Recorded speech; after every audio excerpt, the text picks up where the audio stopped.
Buenas, yo Enrique Rodríguez Escalante, yo de Cavite City. Aquí yo nací y aquí yo quedé grande. Natural, yo un verdadero Pilipino. Dating Superintendent sa Department of Education si Dr. Ike Escalante.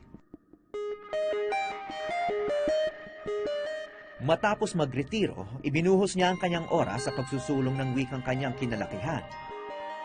Nagsulat siya ng 3 libro sa balarila ng Chabacano na siya pa mismo ang gumastos dahil halos wala na raw mga akda sa kanyang mother tongue. Ako, that's why ako nung sumusulat. Walang sumusulat eh. Literature by you. Yeah, why not? Poetry, yes. Meron akong one-act plays. In Chabacano. Oh, anong Na ginagawa stage ko na? dyan? Anong ginagawa ko? Di gumagawa ako. Gawa ng gawa, gawa ng gawa. Well, that's pretty sad. Na it's a language na matagal na walang writers in Chabacano. Yes. Meron. Pero kung sa Tagalog, samot-samot. Hindi ito nagkaroon ng mga dyaryo, mga poetry, mga pelikula, nobela. Kanta wala. Bukod sa mga salita, iniisipan din ni Dr. Escalante ng himig ang kanyang mga katha. Como ba, como ba, como ba, no quiere tu hablar. Si cosa tu ta pensar, si cosa tu ta sentir. Ay, si como no quiere pa, como ba, como ba. It's a love song. Malambing at bagay din pala sa musika ang Chabacano. Kaya mahirap maniwala na walang recording ng awit sa wikang ito. Kung bibilangin niyo yung mga Chabacano speakers dito sa Cavite City, sa tingin niyo ilan pa? Siguro mga, sabi nila, according to the research done, 3,000 daw. Dito sa Cavite City? Marami-rami rin. Marami-rami, pero I doubt. 1, 2, 3.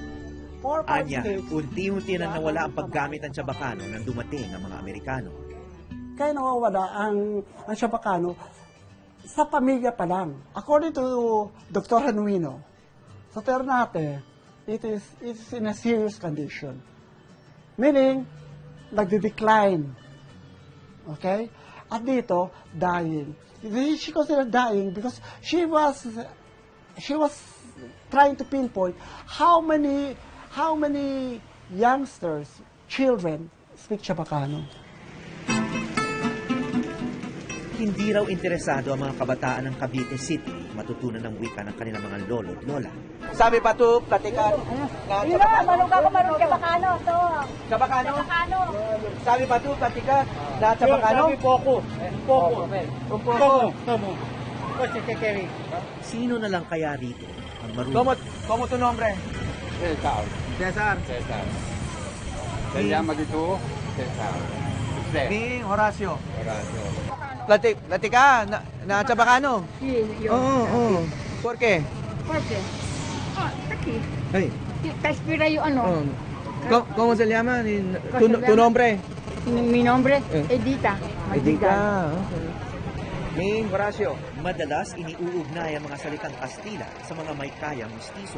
Lehitimo, lehitimo. Lehitimo, Chabacano. Ngunit walang tisoy at tisay sa may simbahan ng San Roque. Lehitimo. Chabacano. Chabacano. O, platica yung Chabacano para kasi mga steady. Oh, de donde? Di akin managagli. De Gangli. En Gangli, mucho platica. Mucho Chabacano niya. Kaya todo, halos. Todo. Todo, halos. Ese platica. Chabacano. Okay. Buenos días. Buenas. Siento. Gracias. Los compañeros que Mi amigos, Jason, más afuera. su nombre, Esteban. Esteban, Steve. Horacio. Llamas conmigo Steve. Aquel Llamas amigo, Howie. Howie. Maya-maya pa, naubusan na ako ng kinabisadong Chabacano mula sa libro ni Dr. Escalante. Hasito pronto. Pronto aquí. Entrato aquí. Irene susyo na ditras dito urehas. Mali. Yo. Mali.